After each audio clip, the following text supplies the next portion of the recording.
Welcome to the History of Christianity, Episode 8, The Three Pillars.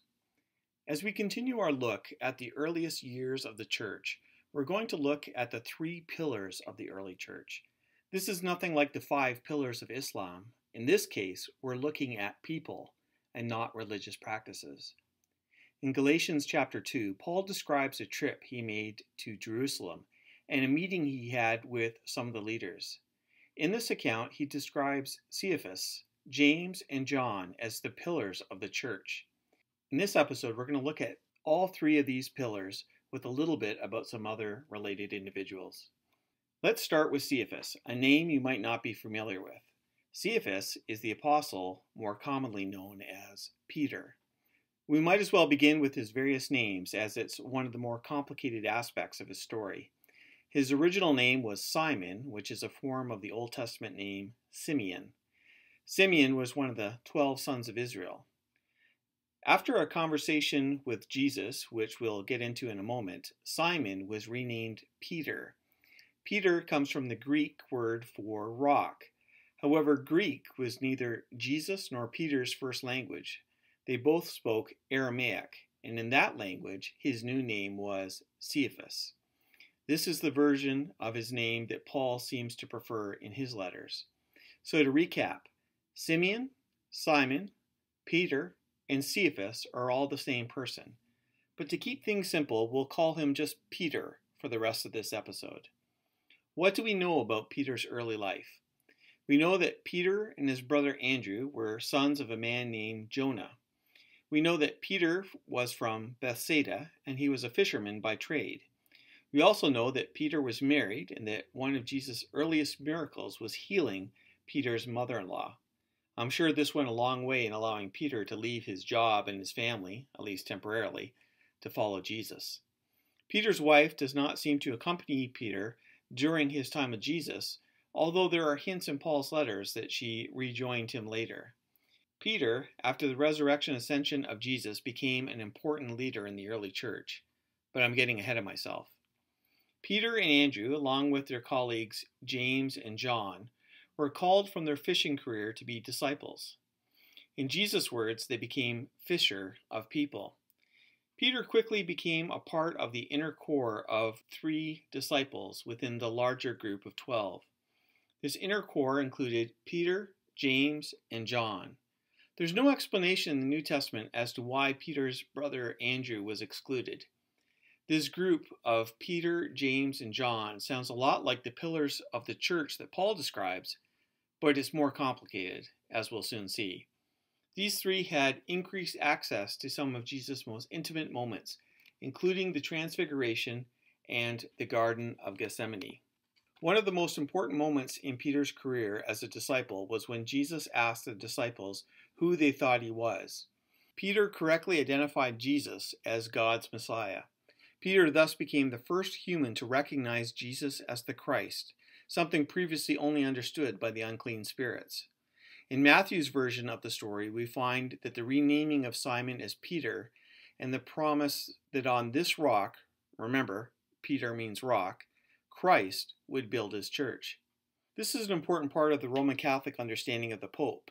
It's believed that Christ gave special authority to Peter, and that Peter went on to become the Bishop of Rome, a role later described as the Pope, and that his authority was passed on to each successor. With apologies to my Roman Catholic friends, there are a number of problems with this idea. First, there is some disagreement of what the rock is that Christ was building his church on. Was the rock Peter as an individual, or was it his confession of Jesus as the Christ? Even if the rock was Peter, it's not clear at all that he became the Bishop of Rome, or that any of his authority could be passed down to successive bishops of Rome. My interpretation of this passage is that there is very weak support for the idea of the Pope as holding authority originally given to Peter. Before leaving this event too quickly, we need to comment on what happened immediately after. While Peter correctly identified who Jesus was, he was soon to stumble. Jesus began to describe what his future would look like, including his impending crucifixion. Peter did not take this well and rebuked Jesus. Can you imagine that? Rebuking Jesus? Peter had courage, even if he lacked some common sense. Jesus responded by saying, "Get behind me, Satan," being one of the harshest statements Jesus said to anyone.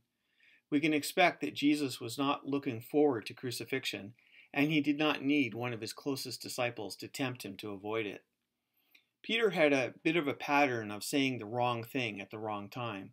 Perhaps the worst was something he said after Jesus had been arrested. Fearing for his own safety, Peter denied Jesus 3 times after people had confronted him about his relationship to Jesus. To make matters worse, Jesus had warned Peter that this would happen. Peter was one of the first to see the risen Jesus, and he's listed among the official witnesses found in the early Christian creed quoted by Paul in 1 Corinthians 15.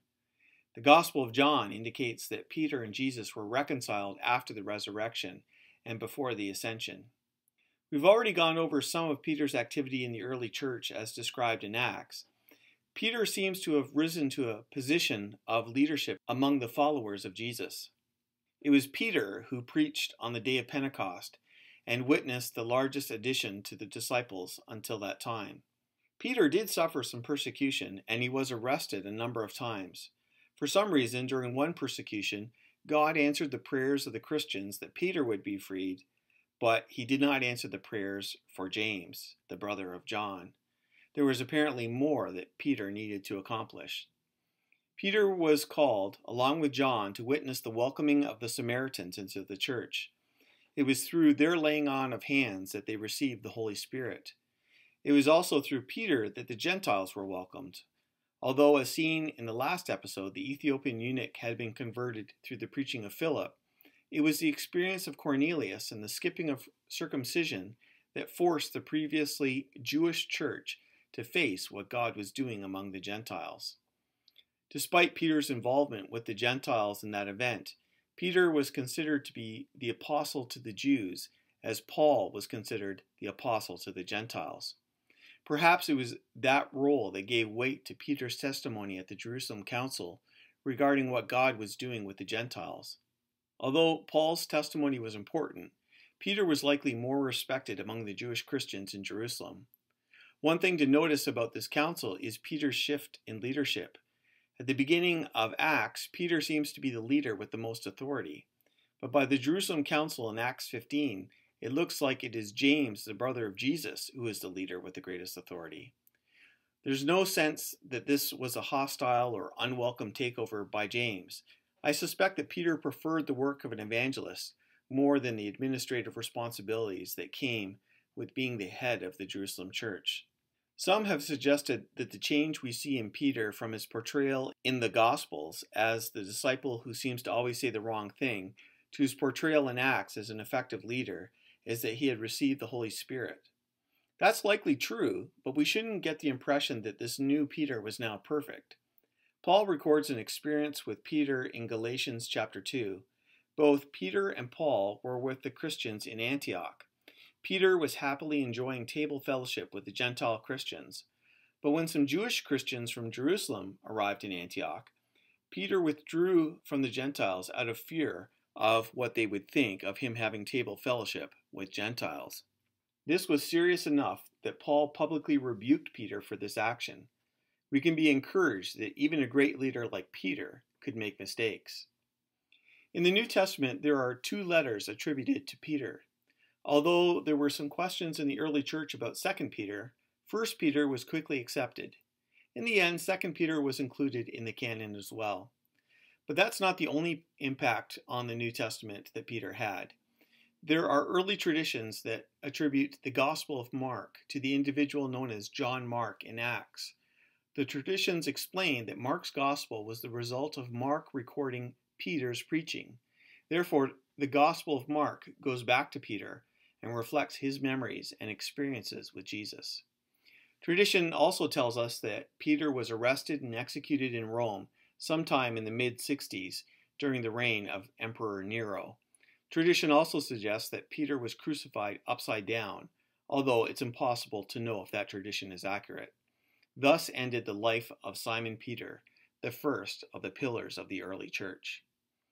At the same time that Jesus was calling Peter and his brother Andrew to leave their career as fishermen, he also called another pair of brothers, James and John.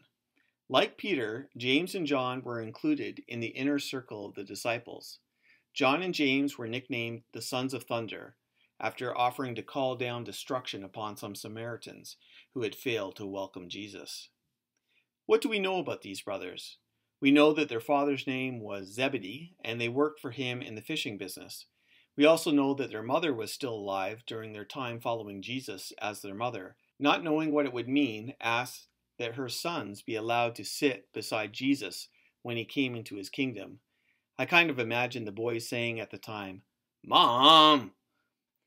After Jesus' death, resurrection, and ascension, John seems to rise up through the ranks of leadership and is often paired with Peter. John, with Peter, early experienced persecution and was even imprisoned. John also accompanied Peter to witness the welcome of the Samaritans into the Christian church. There's some irony here, as John, one of the sons of thunder, had earlier requested permission to kill Samaritans for their disbelief. There's not as much in Acts about John as there is about Peter, Paul, or even James, the brother of Jesus. However, we do find the martyrdom of John's brother James. This James thus became the first martyr among the 12 apostles. John has more of an impact on the early church through his writing. The Gospel of John, the Epistles of John, and the Revelation to John are all attributed to John, son of Zebedee. However, this attribution is not without controversy. Many scholars doubt that John was the author of any of these works. However, there are some who still hold to the traditional authorship. You will often hear scholars claim that the 4 canonical Gospels are anonymous. This does not mean that the early church didn't know who wrote them. It simply means that their names do not appear within the text as the author.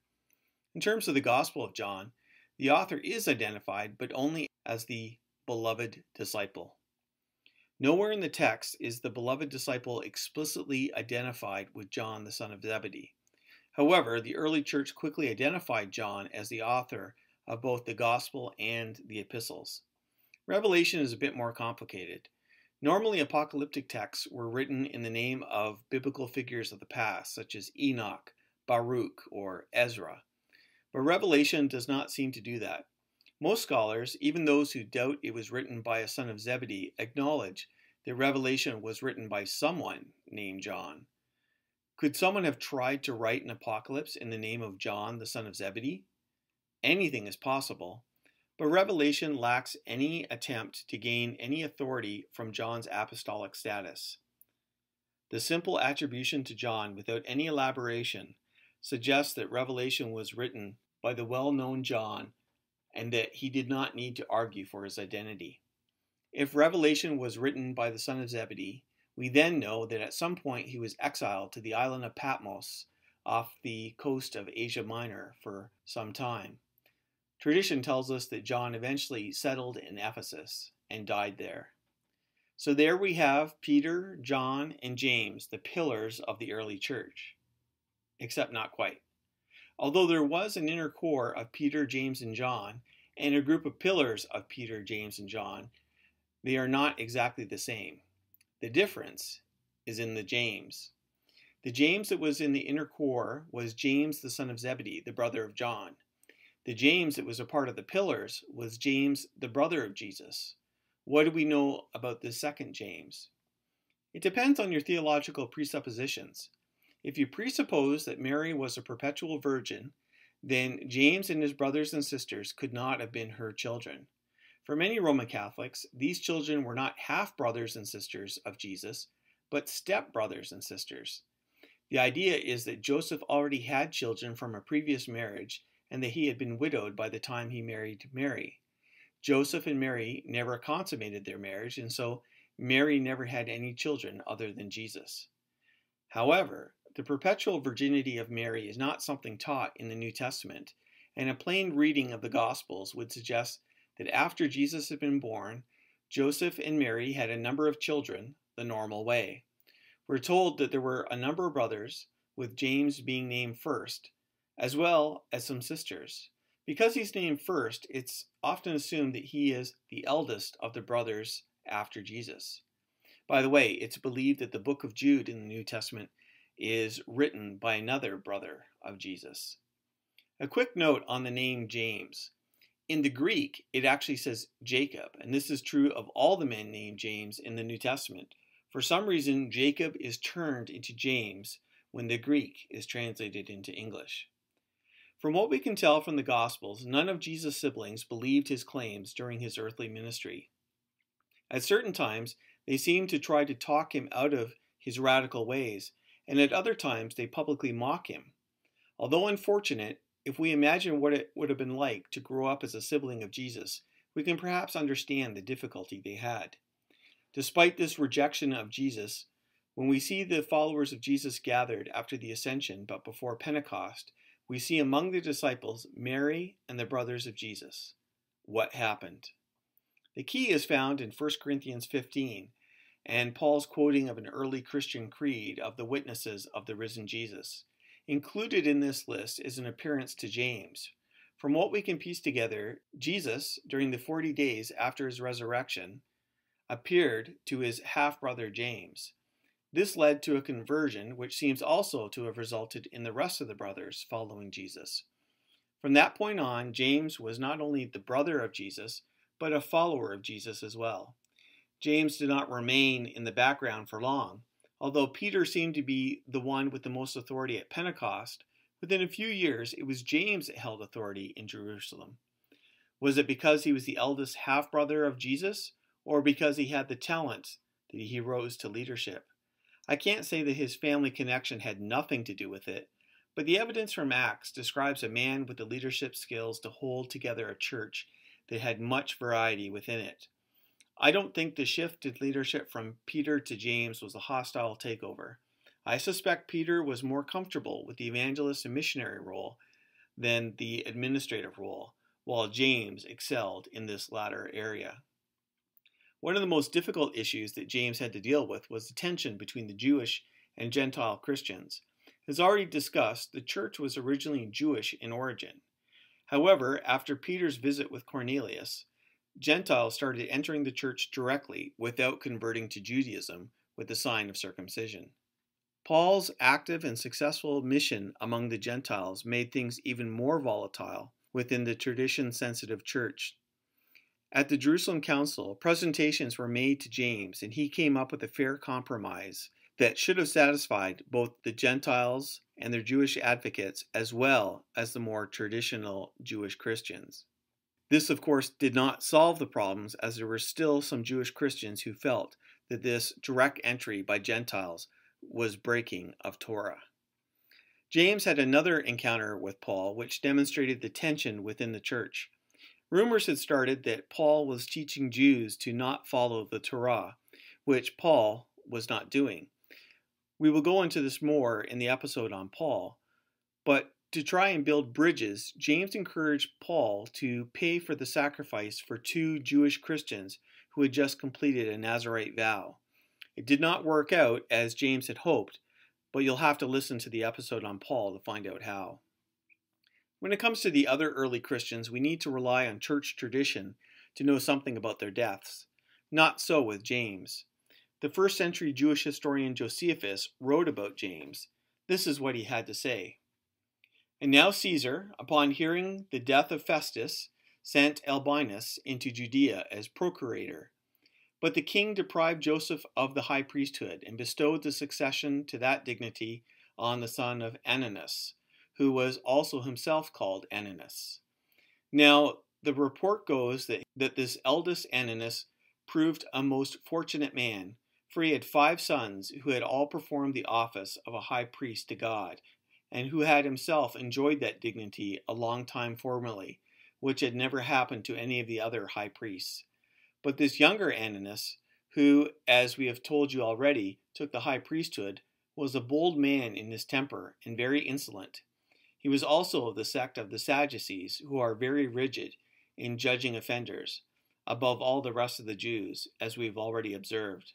When, therefore, Ananus was of this disposition, he thought he had now a proper opportunity to exercise his authority.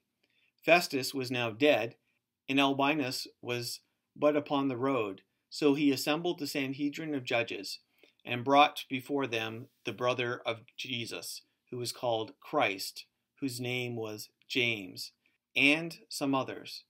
And when he had formed an accusation against them as breakers of the law, he delivered them to be stoned. But as for those who seemed the most equitable of the citizens, and such as were the most uneasy at the breach of the laws, they disliked what was done.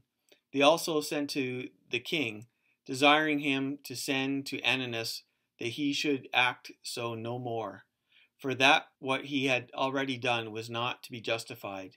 Nay, some of them went also to meet Albinus, as he was upon his journey from Alexandria, and informed him that it was not lawful for Ananus to assemble a Sanhedrin without his consent. And this brings us to the end of the pillars of the early church. The church was blessed to have three strong leaders such as Peter, James, and John. While none of them were perfect, they made a huge impact on how the church looked in the first century. I must admit that I find James to be particularly fascinating, and so our next episode will look at two somewhat controversial aspects of James' story. We're going to look at whether James was really the brother of Jesus, and why we can believe that James wrote the epistle attributed to him in the New Testament. Thank you for listening to this episode of the History of Christianity. I would encourage you to check out more episodes at my website, hopesreason.com, and you'll find a link to the History of Christianity on that website. Also like to encourage you to go to my Patreon page, patreon.com/hopesreason. If you appreciate these episodes on the history of Christianity, I would encourage you to consider giving in some small way. I'm only looking for $1 per month. That's less than a cup of coffee every month. And those who support me in this way will actually get transcripts of these episodes of the history of Christianity. So please consider that. Thank you, and God bless.